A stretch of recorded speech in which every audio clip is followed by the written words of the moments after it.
चलिए, तो आज का वीडियो में हम लोग सीडीएस का प्रीवियस ईयर क्वेश्चन करेंगे पार्ट 7। आज का क्वेश्चन क्या है कि यदि a, b, c, d धन पूर्ण संख्या है तो जब a 1 raise to power a plus 2 raise to power b plus 3 raise to power c plus 4 raise to power d को अगर 10 से विभाजित करने पर कितने संभावित शेषफल हो सकते हैं। इसमें 4 ऑप्शन दिया हुआ है, यानी 3, 4, 5, 6, इनमें कौन सा ऑप्शन सही होगा। तो आप एक बात जानते हैं कि 1 पर अगर कितना भी पावर करें तो वह क्या मिलेगा, ऑड ही मिलेगा। 1 पर कितना भी पावर करें तो ऑड ही मिलेगा, क्योंकि 1 पर पावर 1 1, 1 पर पावर 2 1, 1 पर पावर 3 1।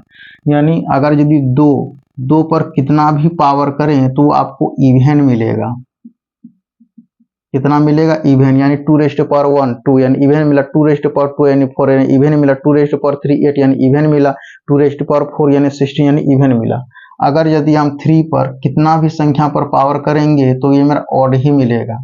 यानी कितना मिलेगा, यानी ऑड ही मिलेगा। यानी 3 रेज़ टू पावर 1 3, यानी क्या मिला, ऑड मिला। 3 रेज़ टू पावर 2 यानी 9, कितना हो गया, यानी आपका ऑड ही मिला। 3 रेज़ टू पावर q यानी कितना मिला 27, यानी कितना, ये आपका ऑड ही मिला। 3 रेज़ टू पावर 4 कितना 81, यानी कितना मिला, ये ऑड ही मिला। अब 4 पर कितना भी पावर करेंगे तो ये आपका जो है कि इवन ही मिलेगा। अब अगर हम ऑड और ऑड को जोड़ेंगे, यानी क्या करेंगे, ऑड प्लस ऑड, इसको जोड़ देंगे और उधर जो है कि इवन और इवन को प्लस करेंगे। इवन प्लस इवन करेंगे तो आपको क्या मिल जाएगा, इवन नंबर मिल जाएगा। यानी ऑड प्लस ऑड करेंगे तो इवन हो जाएगा, और इवन प्लस इवन करेंगे तो इवन हो जाएगा, और जब दोनों को जोड़ेंगे तो इवन हो गया। और इवन संख्या का मतलब क्या होता है, यानी यूनिट डिजिट इवन। अगर किसी भी संख्या के यूनिट डिजिट अगर यदि इवन है तो वह संख्या इवन होगा। जब इवन है तो यूनिट डिजिट क्या हो सकता है, यानी 0 हो सकता है, यूनिट डिजिट 2 हो सकता है, यूनिट डिजिट 4 हो सकता है, यूनिट डिजिट 6 हो सकता है, यूनिट डिजिट 8 हो सकता है। इतना तो हमको पता चल गया। अब जो है कि हम जानते हैं कि अगर किसी भी संख्याओं को 10 से भाग करेंगे तो जो रिमाइंडर होगा वह यूनिट डिजिट होगा, चाहे सम संख्या रहे या इवन संख्या रहे, चाहे ऑड रहे या क्या रहे, इवन में रहे। अगर 10 से भाग करेंगे तो जो शेषफल आएगा वह यूनिट डिजिट होगा। एग्जाम्पल के लिए मान लेते हैं कि 32 ये ऑड है कि इवन है, तो आप कहिएगा कि सर ये तो इवन है, तो यूनिट डिजिट कितना हो गया, तो आप कहिएगा कि यूनिट डिजिट 2 हो गया। अब जो है कि इसको 32 से आप 32 को 10 से डिवाइड कीजिए, क्योंकि यहां तो बोल रहा है कि 10 से विभाजित करने पर संभावित शेषफल क्या होगा, तो 3 बार ई चलेगा तो 32 यूनिट डिजिट कितना 2 आ गया।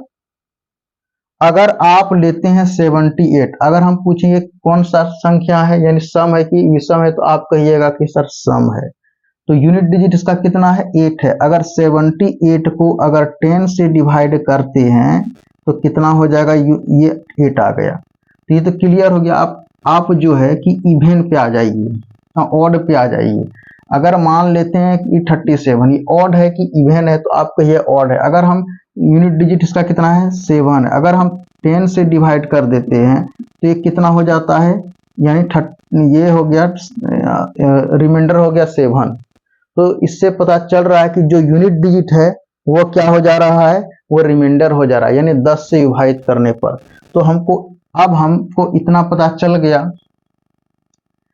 कि 10 से किसी भी संख्याओं को विभाजित करने पर जो रिमाइंडर आएगा वो यूनिट डिजिट ही आएगा। और यहाँ पर इवन प्लस इवन क्या आया था, इवन आया था। और इवन का मतलब क्या हो गया, इवन का मतलब हो गया unit digit even, unit digit even. तो हम इससे हमको पता चल गया कि यूनिट डिजिट 0 2 4 6 8 हो सकता है। और आगे हम ये भी बात जानते हैं कि 10 से किसी भी संख्या 10 से अगर ये किसी भी संख्या को भाग करने पर जो रिमाइंडर आएगा वो यूनिट डिजिट होगा। यहाँ पर सम संख्या है, सम संख्या को अगर 10 से अगर विभाजित करेंगे तो आपका शेषफल क्या आ जा सकता है, यानी 0 2 4 6 8। तो यानी जो बच गया वो कितना बचा, यानी 5 बचा। यानी अब कौन सा ऑप्शन में होगा, यानी ये हो गया ऑप्शन, ये आपका करेक्ट आंसर विल बी कितना हो गया, ऑप्शन सी हो गया। यहां तक तो पता चल गया। अब आप सोचिएगा कि आप कैसे दिमाग लगा लिए, तो आप देखिए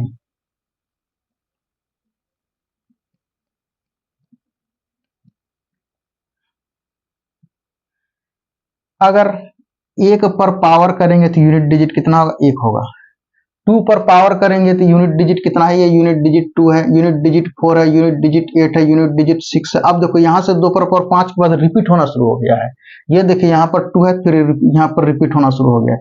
यूनिट डिजिट कितना, अगर इसमें कर रहे हैं अगर 2 में, तो 2 में यूनिट डिजिट आपको मिलेगा कितना, कितना मिलेगा, 2 में यूनिट डिजिट मिलेगा आपका 2, 1 ठो, उसके बाद 4, 2 ठो, उसके बाद 6, 3 ठो, उसके बाद 8, यानी 4 ठो मिलेगा इसमें यूनिट डिजिट।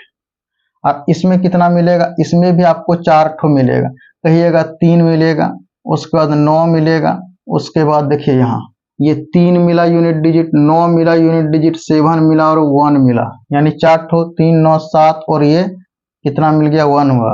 और इसमें कितना मिलेगा, तो इसमें आपका 4 वाला में खोजिए तो 4 मिलेगा और ये 6 मिलेगा। इसमें यूनिट डिजिट 4 मिल गया, इसमें यूनिट डिजिट 6 मिल गया। उसके बाद फिर रिपीट होना शुरू हो गया। अब देखिए इन सबों को जोड़ करके, यानी जितना है इन सबों को जोड़ करके हम कुछ भी बना सकते हैं। तो ये उम्मीद करते हैं कि अच्छी तरह से आपको समझ में आ गया होगा।